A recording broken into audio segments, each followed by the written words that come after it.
O'zbekiston Respublikasi Prezidentining 2026-yil 5-martdagi 35-sonli farmoniga muvofiq farmatsevtika tarmog'i korxonalari uchun yana bir qator yengilliklar belgilandi.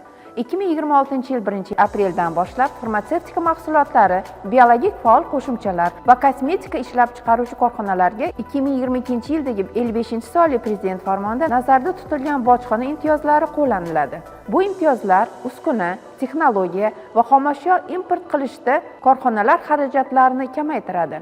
Shuningdek, Soliq kodeksiga muvofiq referent narx qo'llaniladigan tovarlar, jumladan dori vositalarini import qilishda haqiqatda to'langan qo'shilgan qiymat solig'i summasi bilan realizatsiya narxi asosida hisoblangan qo'shilgan qiymat solig'i o'rtasidagi ijobiy farq foyda solig'i hisoblashda xarajat sifatida chegirib tashlanishi mumkin.